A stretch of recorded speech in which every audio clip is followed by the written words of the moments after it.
Ladies and gentlemen, I'm back. Hit that like button, subscribe. Man, I came across this article. It called Black was Enslaved Well into the 1960s. It said more than 100 years after the Emancipation Proclamation, there was blacks in the Deep South who had no idea that they was free. So these people were forced to work violently, tortured, and raped. So that while they was on the plantation, they had become in debt to the plantation owner and was not allowed to leave the property. So this situation had them living their lives as 20th century slaves. They was told they didn't make it into the black again the next year. So what they would do is the same type of thing they would do during slavery, where black people could pay their way out of slavery, but they would come up with these debts to make sure that they never could pay themselves out of it. And that's what was happening in this situation too. So one lady, her name was Miss May Lewis Wall Miller. She stated that she didn't get her freedom until 1963. May's father, Cain Walls, he lost his land by signing a contract he couldn't read that had sealed his entire family's fate. The family didn't have TV, so they assumed their lives was like everybody else. So they was not permitted to leave the land and was subject to regular beatings from the landowners. When May got a bit older, she would be told to come up to the workhouse with her mom. She said that they would rape her. She would have to sleep with all the men that was present at the time. And they said she also said that she was raped right along with her mom, side by side, in the same beds and shit. So you hear these folks out here, when we start talking about reparations, one of the things they would say is that, well, none of the people are still alive that inflicted slavery on black people, or none of the black folks are still alive from slavery. No, they are. No, they are. There's still a lot of black people who's still alive down in that Deep South. And this article right here details it perfectly. So this is when you see these people out here trying to come up with these excuses, man, of why it is that we shouldn't do reparations. And it's also crazy is that it doesn't seem people understand this country very well. And they say, well, we didn't benefit from slavery. No, you did benefit from slavery. This is why the wealth numbers is the way that they are in this country. I said white people have made black people believe that their wealth were given to them by God, and that's why we stay praying to God. I said that some of the same things that these people go around here talking, you see black people saying some of the same foolishness. But generational wealth is just that, generational wealth. The money is passed down. Like America took the money that it made from slavery and paid for its freedom.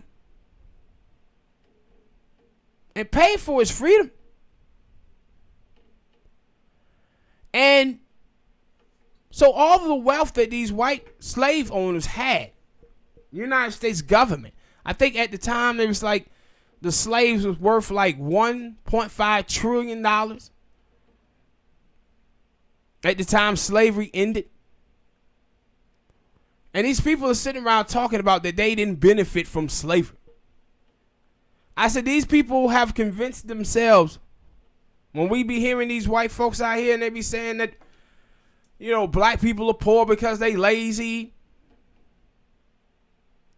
they don't want to work hard and all this stuff. These white people truly do believe this stuff.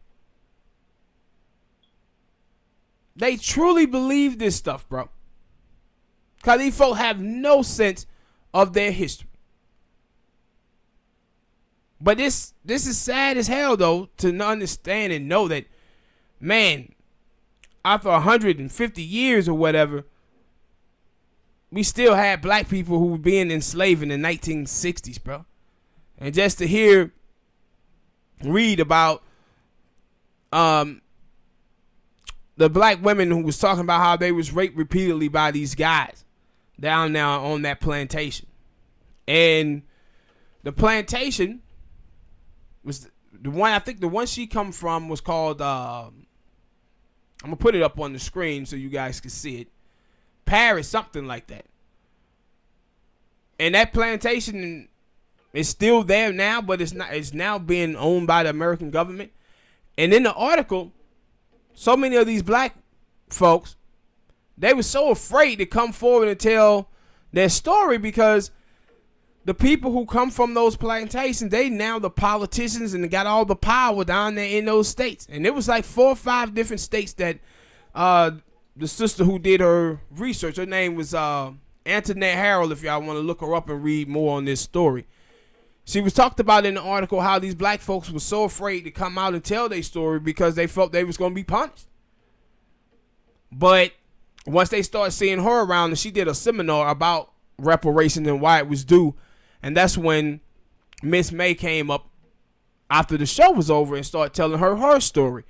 But she had a lot of women and a lot of men in there telling their stories about how they were still being enslaved and didn't know that they was free at all. In the 50s and 60s, man. So when all of these people be out here trying to weaponize our history against us, talking about it was no slave owners who was alive today that had anything to do with slavery, tell them that they bullshit and tell them to go read this article. When they try to tell you that they didn't benefit from slavery, bring up those wealth numbers and ask them why you think that white people got 90% of the wealth and own 96% of all the land in the United States of America. You just didn't get that land from God. You just didn't get that land,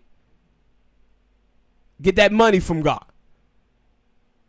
This stuff happened because of the oppression of black people in this country. That's why it happens. I also watched this, watched Bernie Sanders too. Bernie Sanders put out this tweet today where he says, immigrants built this country. I said, this is exactly the reason why you be struggling with black people. This is exactly why you be struggling with black folks. Right here. And if you ask yourself, is this the reason why he don't come out for reparations? Because he sit up here and don't even acknowledge that African Americans built this country. It was almost as silly listening to Joe Biden say that the middle class built America when the middle class didn't exist until like 1945 in America because of all the money and wealth that was given to white people from the New Deal.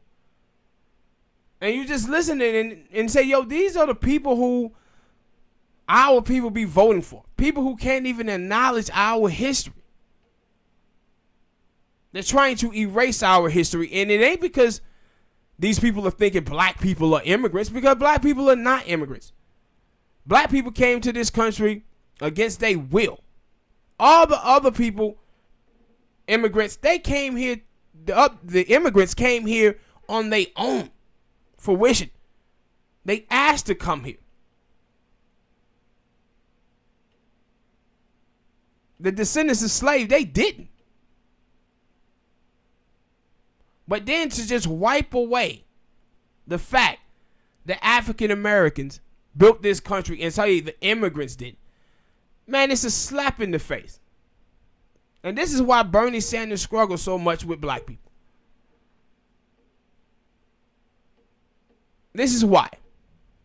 And I was watching Breonna Gray, and she was talking about the Joe Rogan endorsement and saying how we got to accept people into our group who may not hold the same values or the same policies as we do. And I said it was funny because Now they sound like centrist Democrats.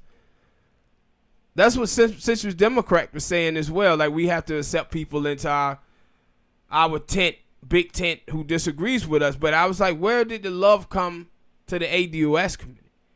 See, when the moderates accept, the Democratic Party accept those moderates into their party, those moderates get what they want. The Democrats acknowledge them and their policies that they're pushing and the policy that they don't want to be pushed. But that's not what Bernie Sanders and his campaign did with ADOS. They didn't look and say, okay, ADOS, you guys got some policy points here. We're going to accept y'all in, even though we disagree with some of the stuff that y'all saying. We're going to accept. No, it was like, nope. No, they running away from ADOS. They running away from talking about reparation. And then you see, though, the report came out and they was talking about the Japanese that was in the concentration camps, and they was in there for like 4 or 5 months. And they paid those Japanese $20,000, I think, a month for like 3 years. Black people was enslaved for 400 years. Well, if you add up slavery, Jim Crow, all the way up to 1960, and they haven't got a dime for it. Not a dime. And I said, not only that they haven't got a dime, the politicians won't even acknowledge it. Won't even acknowledge that black people was held out of this wealth and for that time period. And so if people in this country don't understand the history of African Americans, then they letting you know the reason why they really think black people are poor is because black people are lazy. Black people don't want to work as hard. They letting you know that that's what they believe. I talked about in one of the videos about Mayor Bloomberg and his plan, how he didn't know anything about Black Wall Street being burnt to the ground and all the money and wealth and stuff that was stolen from black people during that time period. And now he comes out now with this plan, I think it's $7 billion or something like that, talking about enacted if he becomes president of the United States of America.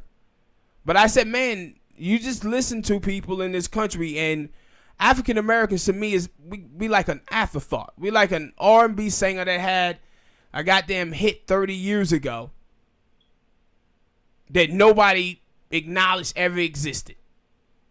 He like a has-been. We irrelevant to America. Irrelevant to the American political system. Only time they want to talk about black people is when they can use our struggle for their own. Black is gay is the new black. Muslim is the new black. I was watching videos of, there was some foreign country, and watching those people, and they were fighting against something, and they got their fists up in the air. I said, that's the kind of only time when they acknowledge black people is when they trying to steal our culture of hip hop or whatever, and steal our legacy of our fighting oppression. But at the same time, not acknowledging our oppression, and that our oppression is what led us to be in this place that we in today. Totally ignoring it. But I said, this is why Bernie has his struggle, though, man, with black people. Can't just wash away our history like this. And Breonna Gray, she always does this, by the way.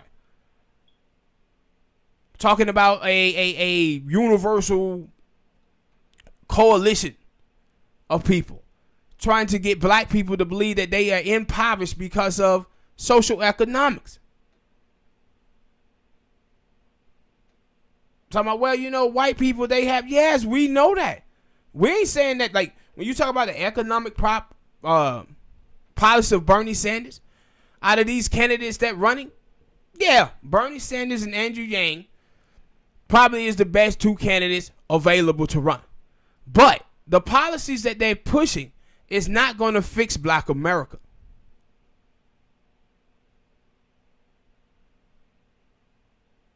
It ain't even going to dent black America. You can't build a house without a foundation, man. And that's what they have us doing in this country.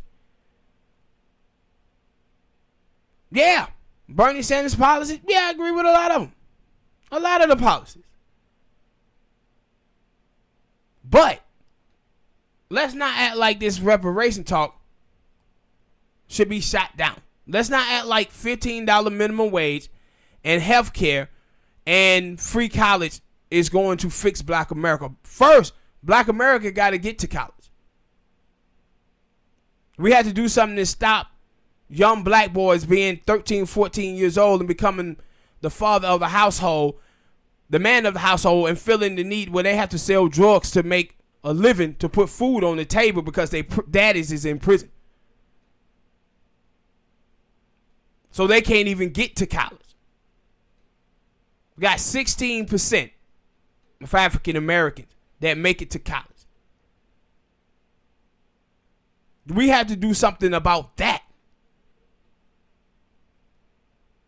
So you can have free college, but how much is we benefiting from it? How much are we benefiting from it?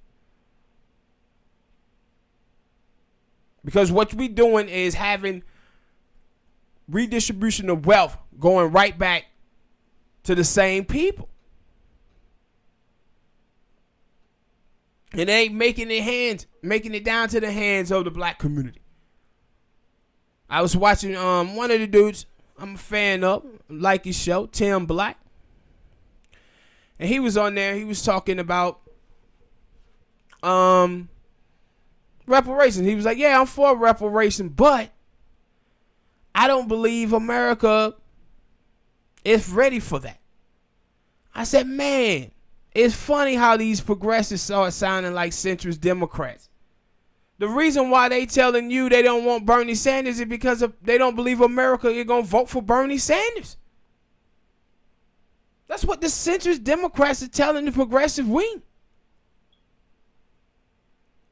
So when black people start bringing up reparation, a debt that is due, start talking about how I don't believe America. Americans would want to do it. Americans didn't want to do the Civil Rights Act. America didn't want to do the Voting Act. But it didn't stop black people from pushing for it. It didn't stop make black people say, oh man, you know what? These white folks ain't gonna never do anything on this, so we might as well just accept this second-class citizenship. Hell, man. It's amazing how these progressives out here start sounding like black pathologists. This is what the black pathologist was doing to Dr. King in the 1950s and 60s when he was trying to fight for civil rights. And to see progressive socialists due to black people who pushing for reparations do the same thing to them that they whine and complain about centrist Democrats doing to them. It's amazing how that work out. All right, people, hit that like button, subscribe. I'll see y'all on the next vid, man.